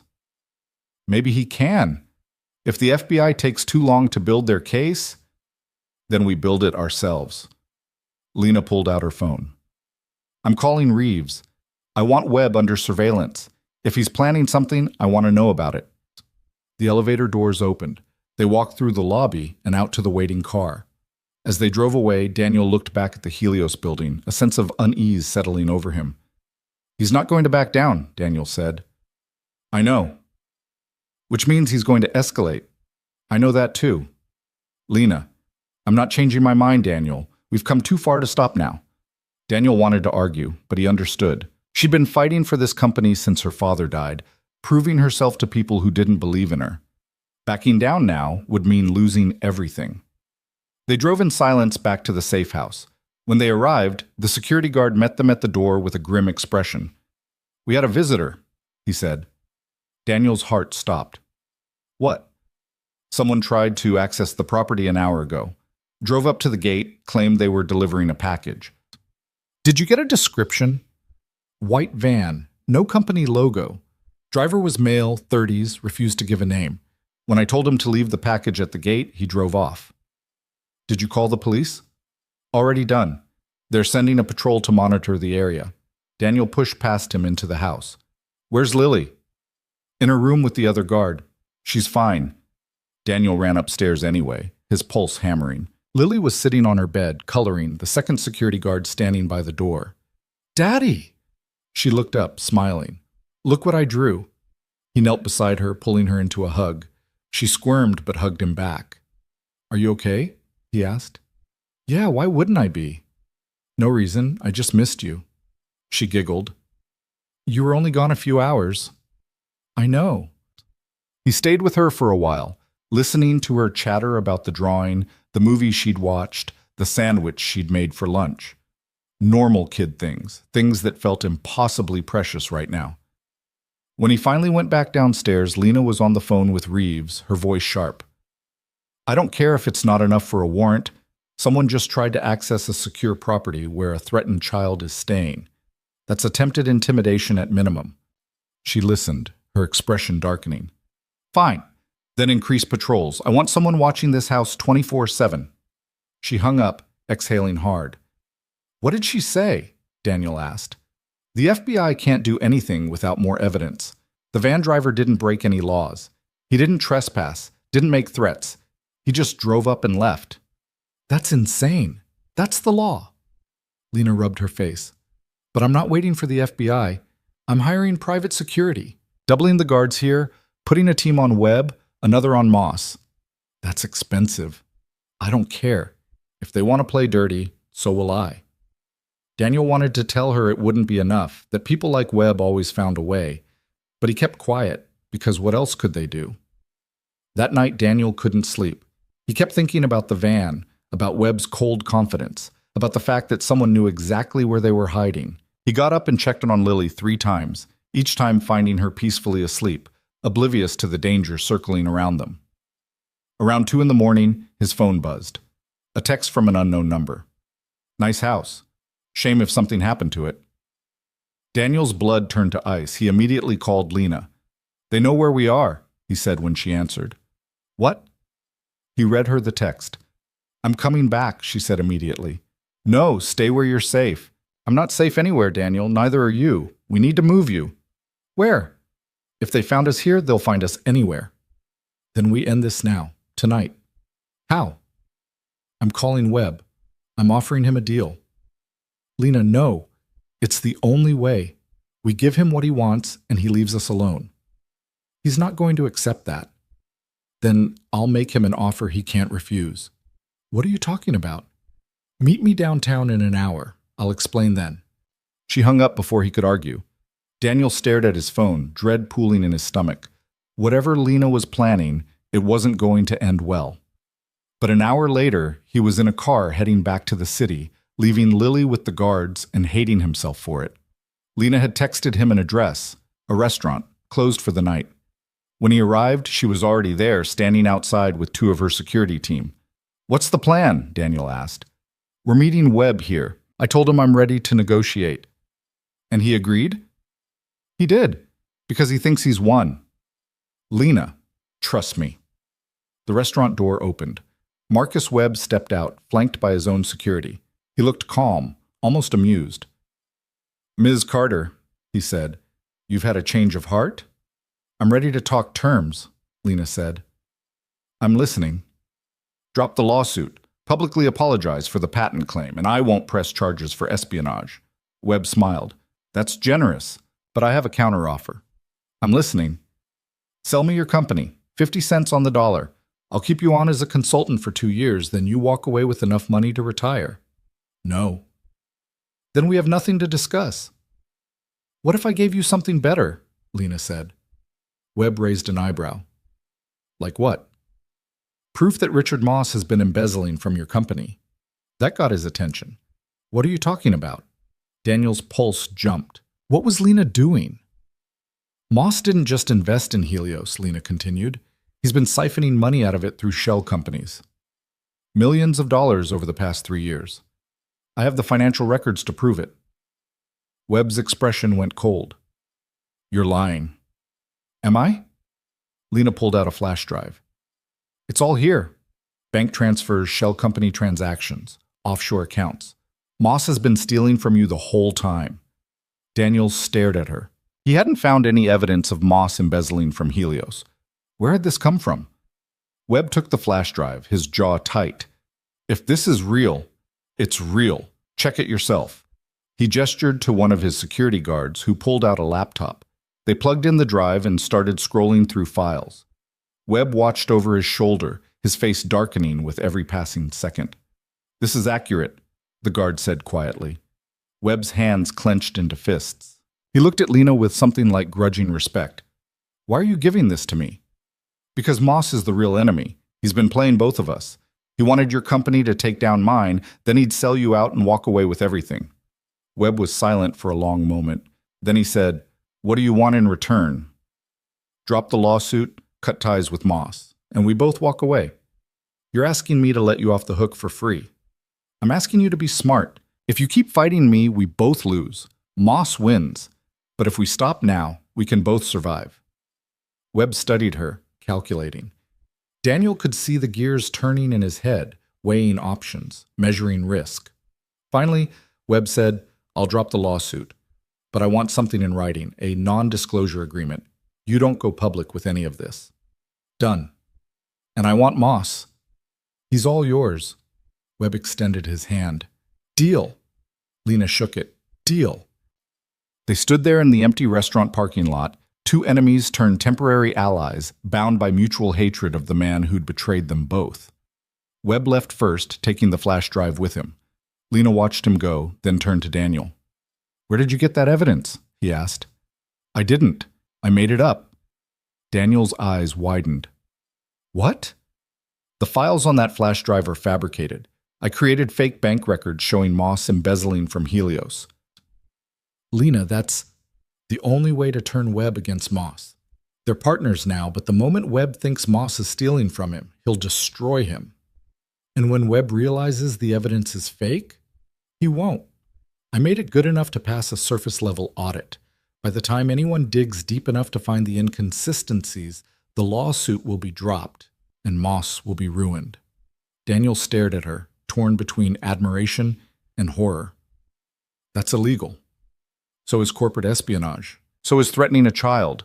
I'm done playing by rules that only apply to me." "Lena, it's over, Daniel. We won." He wanted to argue, but looking at her face, exhausted, triumphant, defiant, he couldn't find the words. Maybe she was right. Maybe this was the only way.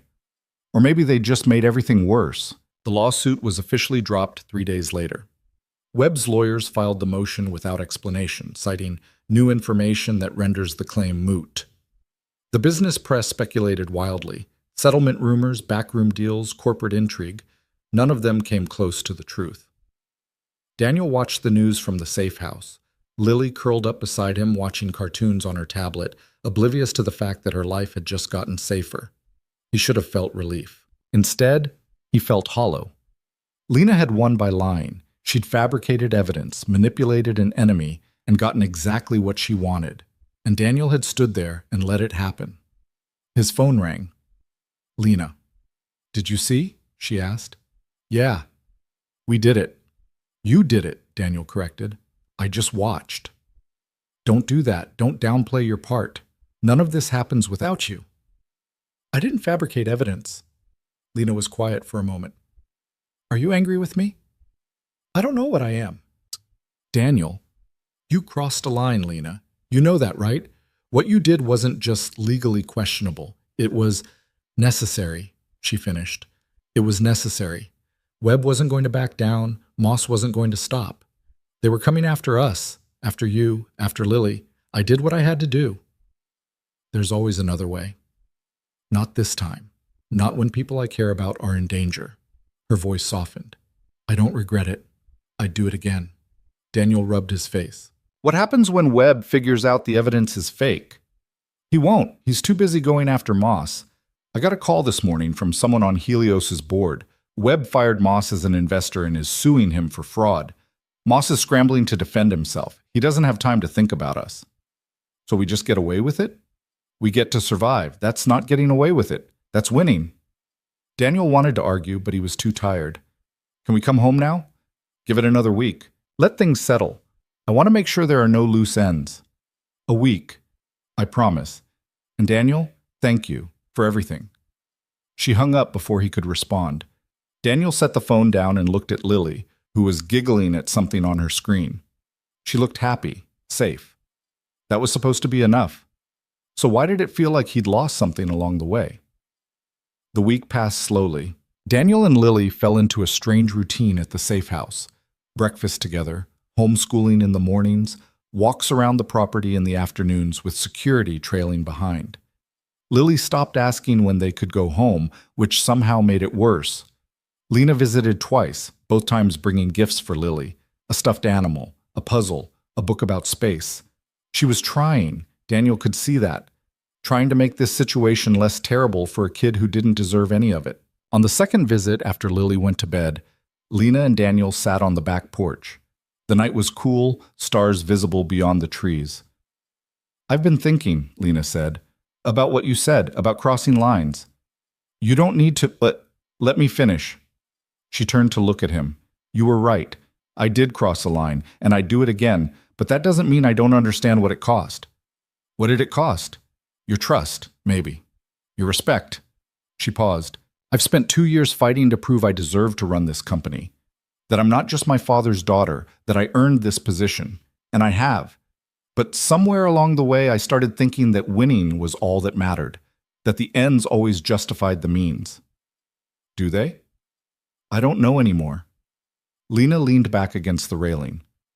"My father used to say that business was war, that you did whatever it took to survive. I used to think he was right. Now I'm not sure."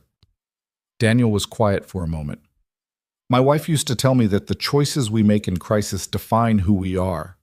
Not the choices we make when everything's easy, but the hard ones, the ones that cost us something." "What choice did you make?" "I walked away from my career to raise Lily. Everyone told me I was throwing my life away, that I'd regret it, but I didn't. Because that choice told me who I was, a father first, everything else second." "Do you ever wish you'd made a different choice?" "Every day," Daniel admitted. "But that doesn't mean it was the wrong one." Lena nodded slowly. "I don't regret what I did, but I regret that it was necessary, that the world works this way. Maybe it doesn't have to." "What do you mean?" "You won, Lena. The lawsuit's dropped, the company's safe, you're still CEO. You have a chance now to do things differently, to build something better than what your father left you." "You think I should change?"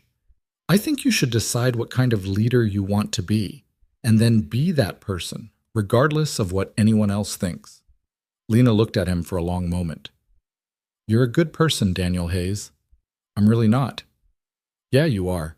You just don't want to admit it. She left an hour later. Daniel stood on the porch and watched her car disappear, wondering if anything he'd said had made a difference. 2 days later, the news broke. Richard Moss had been arrested. The charges were fraud, embezzlement, and conspiracy. The details were vague, but the implication was clear.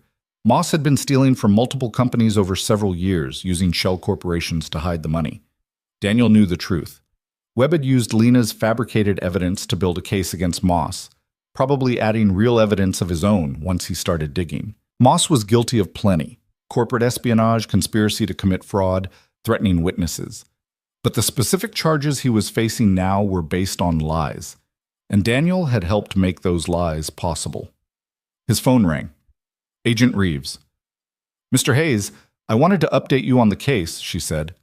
With Moss's arrest and the lawsuit being dropped, we consider the threat level significantly reduced. You're cleared to return home. What about the people who threatened Lily? We believe they were acting on Moss's orders. With him in custody, the threat's neutralized. You believe?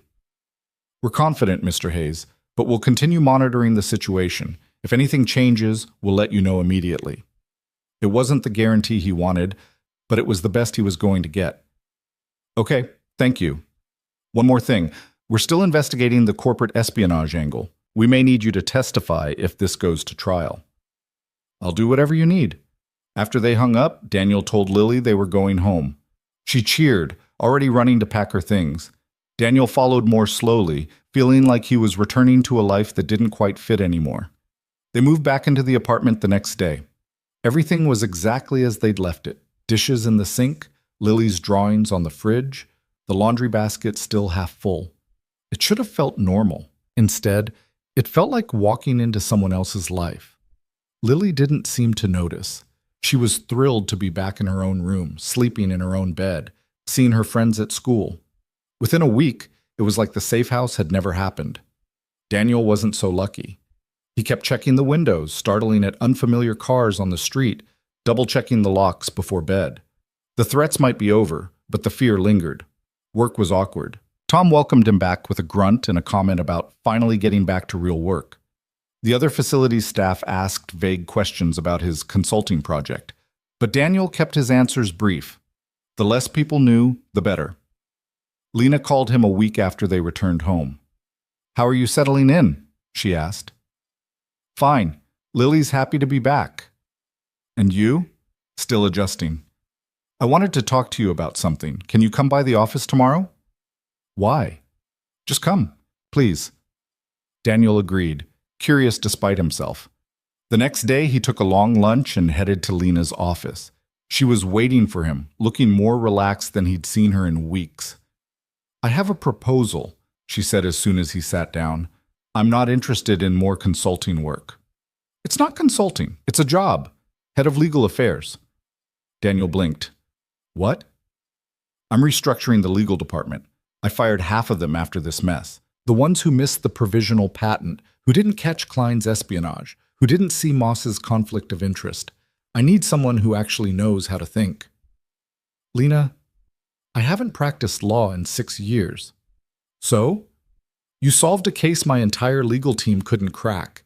You found evidence the FBI missed. You're exactly who I need." "I have Lily to think about." "I know. That's why the position comes with flexible hours, work-from-home options, and a salary that's triple what you're making now. You can be there for your daughter and still have a career." Daniel stared at her. "Why are you doing this?" "Because you're good at it, because you deserve it, and because I want you here." She met his eyes. "You make me better, Daniel. You challenge me. You don't let me get away with things. I need that." "I don't know what to say." "Say yes." Daniel thought about it. A real career again. Using his skills, his education, everything he'd walked away from. Being able to provide for Lily without struggling every month. It was everything he'd given up. But it also meant tying himself to Lena, to this company, to the messy moral compromises that came with corporate life. Could he do that? Could he be the person who looked the other way when lines got crossed? I need time to think, he said. Take all the time you need. The offer stands. Daniel left the office and walked back to work, his mind spinning. By the time he picked up Lily from school that afternoon, he still hadn't decided. Daddy, you're quiet, Lily said as they walked home. Just thinking, kiddo. About what? About jobs and choices. Are you getting a new job? Maybe. Would it make you happy? The question stopped him. Would it make him happy? He'd been so focused on whether it was the right thing, the smart thing, the responsible thing, that he hadn't considered that. I don't know, he admitted. Then you should find out, Lily said simply. That's what you always tell me. Try things and see if you like them. Daniel smiled. When did you get so smart? I've always been smart. You just don't pay attention. That night after Lily was asleep, Daniel made a list. Pros and cons, the way he used to when he was trying to make difficult decisions.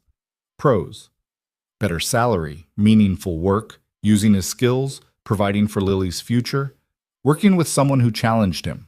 Cons: long hours, corporate politics, moral compromises, getting pulled back into a world he'd left behind for good reasons. He stared at the list for an hour, weighing each point. Then he realized something. The real question wasn't whether to take the job. It was whether he trusted himself to take it and not lose sight of who he was. 6 years ago, he'd walked away because the work consumed him, because he couldn't be both a lawyer and a father. But he was different now, older, more grounded, more aware of what mattered. Maybe he could do both this time. Or maybe he was fooling himself. He called Lena. I'll take the job, he said when she answered. On one condition. Name it. If I ever tell you you're crossing a line, you listen. You don't have to agree with me, but you have to hear me out. Deal. I mean it, Lena. I'm not going to be the person who just says yes to everything. If that's what you want, hire someone else. That's exactly why I want you. Daniel exhaled. Okay then. Okay? He could hear the smile in her voice. Welcome to the team, Hayes. He started the new job 2 weeks later. The transition was smoother than he expected. Tom was gruff but understanding, Lily was excited about the pay raise, and the legal team welcomed him with a mix of respect and wariness. Lena was true to her word about flexibility. Daniel worked from home 2 days a week, left early when Lily had school events, and never missed bedtime. It wasn't perfect. Some weeks were harder than others. Some cases demanded more time than he wanted to give. But it worked. More surprisingly, he and Lena worked. She pushed him, he pushed back. They argued about strategy, about ethics, about how far was too far. Sometimes she listened. Sometimes she didn't. But they figured it out. 3 months in, the FBI closed their investigation into the corporate espionage case. Petrov and Klein both pleaded guilty to lesser charges in exchange for testimony against Moss. Moss himself was facing years in prison, his reputation destroyed, his assets frozen. Webb had quietly moved on. Helios Dynamics pivoting to new markets without any acknowledgement of the failed lawsuit. The fabricated evidence never came to light. Either Webb had buried it, or he'd never looked closely enough to realize it was fake. Daniel tried not to think about it. Some nights he succeeded. 6 months after taking the job, Lena invited Daniel and Lily to dinner. Not a work dinner, a real one, at her apartment. Lily was nervous, asking a dozen questions about what to wear and whether she should bring a gift. Just be yourself, Daniel told her. That's what grown-ups always say when they don't know the answer. Fair point. Lena's apartment was in a high-rise downtown, sleek and modern, and absolutely nothing like the safe house. She answered the door in jeans and a sweater, looking more relaxed than Daniel had ever seen her. Hey, she said. Come in. Lily clutched Daniel's hand as they entered. Lena had set the table with actual plates and silverware, not the takeout containers Daniel had half expected. I made pasta, Lena said. I hope that's okay. I'm not much of a cook. We love pasta, Lily said shyly. Dinner was awkward at first. Lily was on her best behavior, answering Lena's questions in careful, complete sentences. But halfway through the meal, Lena asked about Lily's science project. And suddenly his daughter was talking a mile a minute about volcanoes and chemical reactions and whether lava could melt a car. Lena listened with genuine interest, asking follow-up questions, laughing at Lily's jokes. Daniel watched them, something warm unfurling in his chest. After dinner, Lily curled up on Lena's couch with a book while Daniel helped clean up. "She's wonderful," Lena said quietly, rinsing plates. "She is. You've done an amazing job raising her." "I've done my best. Most days that doesn't feel like enough." "It's more than enough. She's smart, kind, curious. That doesn't happen by accident." Daniel dried a glass, not sure what to say.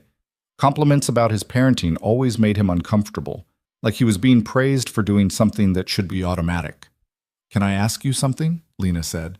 "Sure. Do you ever regret it? Walking away from law to raise her?" Daniel thought about it. "I regret missing out on things. Trials I would have worked on. Cases I would have won. The career I could have had." He set the glass down. "But I don't regret choosing her. Every time I think I made the wrong call, I look at who she's becoming, and I know I didn't. She's lucky to have you. I'm lucky to have her." They finished the dishes in comfortable silence. When they returned to the living room, Lily had fallen asleep on the couch, her book open on her chest. "I should get her home," Daniel said softly. "Or you could stay," Lena said. "The couch is comfortable. I have a guest room." "Lena, I'm not trying to. I just meant it's late. And you look tired." Daniel did feel tired. Tired of being careful, tired of maintaining boundaries, tired of pretending he hadn't noticed the way Lena looked at him sometimes, or the way his heart kicked up when she smiled. "Okay," he said. "We'll stay." He carried Lily to the guest room and tucked her in. When he came back out, Lena was sitting on the couch with 2 glasses of wine. "I don't usually drink," Daniel said, sitting beside her. "Special occasion?" "What are we celebrating?" "Surviving." She handed him a glass. "6 months ago, we were hiding from corporate hitmen. Now we're having dinner parties. That feels worth celebrating." Daniel clinked his glass against hers. "To surviving." "To surviving," she echoed. They drank in silence for a moment. Then Lena said, "Can I tell you something?" "Always." "When this all started, when you walked into that conference room with a box of supplies and told me how to save my company, I thought you were insane." Daniel laughed. "I thought I was insane too." "But you weren't. You were right. And every time I doubted you, you proved me wrong." She looked at him. "You changed my life, Daniel. You changed mine too." "Good change or bad change?" "I'm still figuring that out." Lena smiled. "Fair enough." They talked for another hour, about work, about Lily, about nothing in particular. When Daniel finally stood to leave, Lena walked him to the door. "Thank you for coming," she said. "Thank you for inviting us." They stood there for a moment, close enough that Daniel could see the flecks of gold in her brown eyes. He should step back. He should say goodnight. He should maintain the professional distance they'd carefully built over the past 6 months. Instead, he said, "Lena, I know," she said softly. "Me too." She kissed him. It was brief, tentative, a question more than an answer. When she pulled back, Daniel's heart was hammering. "Was that okay?" she asked. "Yeah," he managed. "That was okay." She smiled, and it was the most unguarded expression he'd ever seen on her face.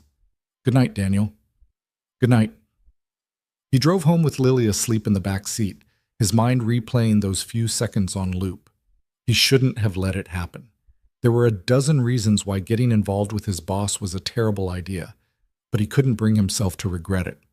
Over the next few weeks, things shifted between them. Nothing dramatic, just small changes. Coffee meetings that ran long, texts that weren't strictly about work, the way Lena's hand would brush his arm when they were talking. Lily noticed. Kids always did. "Do you like Lena?" she asked one night over dinner. Daniel nearly choked on his water. "What?" "Lena. Do you like her?" "She's my boss." "That's not what I asked." Daniel set down his fork. "Why are you asking?"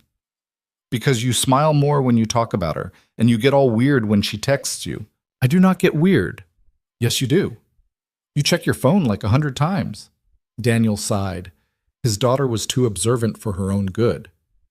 Yes, I like her. Is that okay? Lily shrugged. I like her too. She's nice, and she listens when I talk about science. That's important to you? Yeah, most grown-ups just pretend to listen, but she actually asks questions. Daniel felt something loosen in his chest. If things got more serious with Lena, how would you feel about that? Lily thought about it. Would she come over more? Probably. Would we still have time together? Just us? Always. That doesn't change. Then I think it would be okay. Just okay? It would be good, Lily amended. But don't get all mushy about it. That's gross. Daniel laughed. Deal. 2 weeks later, Lena asked him on an actual date. Not a work dinner, not a casual hang, a real date.